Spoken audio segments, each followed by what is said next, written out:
Hi all, Duncan here.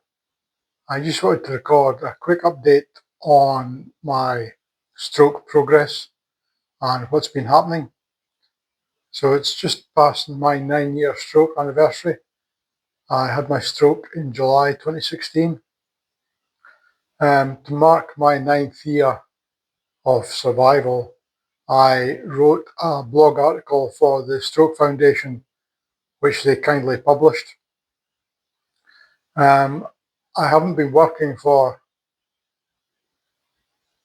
almost a year, so trying to keep myself busy, I thought starting a YouTube channel and creating videos which might help other stroke survivors would keep me busy. So I'm trying to do a little bit more of that. As a previous IT consultant, I'm quite interested in technology in general, specifically information technology. So I've been playing about with AI, specifically video generation AI tools. So I've been looking through news media for stroke articles and using them to convert into AI generated videos, not only for other people's consumption, but also for my own. Find it easier to consume information through video format and certainly audio format than trying to read articles. My stroke left me with a left-sided hemianopia, so I had limited left side peripheral vision. That has improved considerably after undertaking some vision therapy, and I've got videos detailing or outlining my progress in that. But any questions, and if you need any more information, just drop a comment and I'll do what I can. As I say, that's improved considerably, but I still get tripped up sometimes. I still have considerable what they call left neglect, which I didn't like the term when I first heard it in hospital, in rehabilitation, but I think it does sum up the issue quite well. I neglect things on my left, even though I see them. My brain focuses more on things on the right hand side. This manifests itself in several ways. For example, looking for things in the fridge. I open the fridge door, and what I'm looking for might be on the left, and I don't find it. So I walk away thinking there's no butter in the fridge, for example, because it's been put on the left. That's one example. The other, I guess, more serious example for me is reading. When I read things, I tend to skip the first letter of the word, especially if the word can be interpreted with the remaining characters. I'm just trying to think of an example of that, but if it's shark, for example, I might, and hark is also a word, so I might miss out the S and just read hark, so I neglect the left-hand side of the word. So that makes it difficult for me to read stuff. I was never an avid reader, but I do enjoy reading books, especially self-help or autobiographical books from time to time. But I find my concentration span and the just mental effort in reading just makes it really not worthwhile anymore. So as I say, I find it easier to consume content in video format. So I thought I'd start creating some videos using AI to really just copy and paste the link to the article into the AI video generator and let that create a video which I can play back. And I thought I'd share those on the channel as well as regular updates on my own progress. So as I say, if anybody's got any specific questions or queries, just drop a comment. I'm by no means a medical expert or rehabilitation expert, but I've been through it. I've lived the journey and I've came out the other side reasonably okay. I've still got issues, and they mean I can't really work, couldn't hold down a job anymore. Certainly not the sort of job I used to do. But I'm getting by. Um, I've recently moved house, so I've moved in with my new partner. I got divorced quite soon after my stroke, which was hard, but looking back, it was for the best. I've met a new lady and we're getting on really well. We've been together 4 years, so it's time to take the next step, and I moved in. Um, Started seeing my kids a little bit more.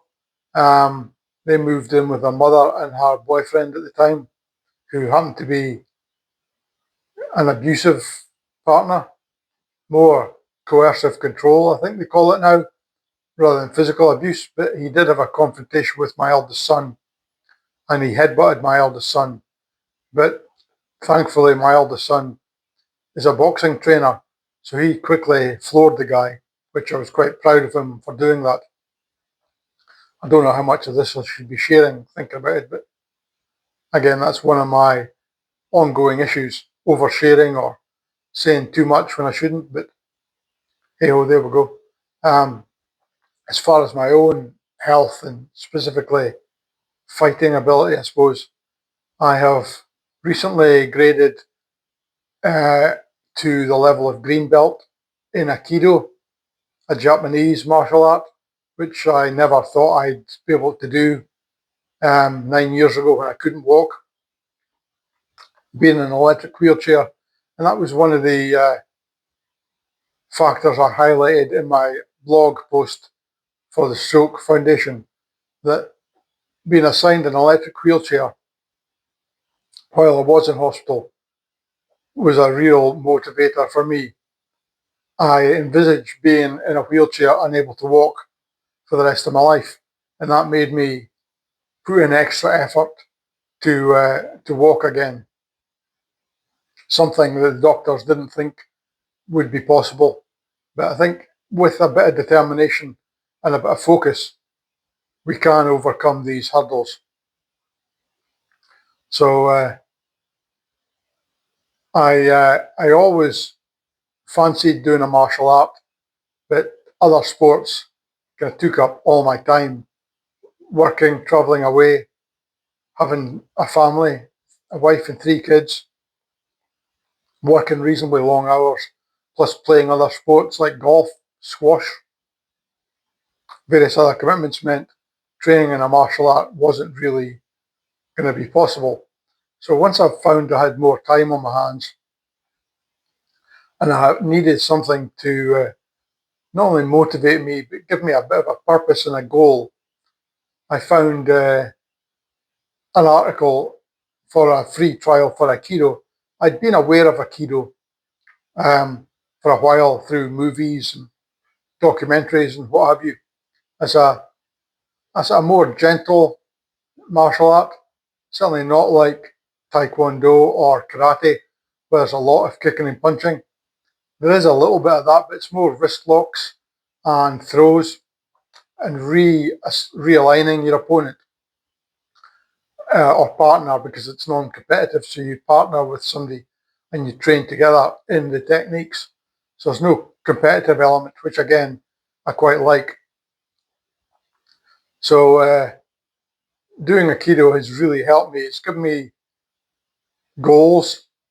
Obviously, the main goal for me is to get to my black belt, but that's still a long way off. But the stepping stones to get there, the way it's structured, I think generally, but certainly the dojo and the club I go to, it's well structured, with each belt having its own syllabus comprising of 4 tips. So you need to tip test every month, every month. And typically a tip test comprises of 4 or 5 specific techniques, which you've got to learn the Japanese terminology for. And then when you're ready to do the 4 tips, so that could be anywhere between 16 to 20 techniques, run through the grading process. So do each tip again, or each set of techniques in the tip again. So having that small list of achievable aspects, the tips, then the grading for the belt. Found it quite easy to focus on those specific tasks. And then getting the tip and the subsequent grading for the next belt really gives you a boost in confidence and motivation to carry on. Plus, I really enjoy the training and the practice. I don't know if it's specific to Aikido, but it seems to be a really nice bunch of people who do it. Everybody's been very cooperative and willing to share their experience and information. And that's also led down to me following their example and wanting to give back a little bit. So I've started to train kids or assist in training the kids at some of the classes as well, which again is something that wasn't really an initial goal, but I'm happy to step up and do that and really enjoying that. So again, that was another milestone in my 9-year stroke journey, which I've shared with the Stroke Foundation and is in their blog post. I've used that blog post to create a video using AI. So just posting the link to the blog article in the AI video generator created a video. So that's on the channel to go and watch. It's a little bit cheesy, I suppose, in my view. I've recently played a bit more with the application to create an avatar. So it uses my image and my voice to voice over the videos rather than using stock voiceovers, which hopefully will make them a little bit more engaging and a little bit more specific to my personality. But I'm still testing that and playing with it. So anyway, that was a short update on where I am at the moment. Thanks very much and hope to see you again. Bye for now.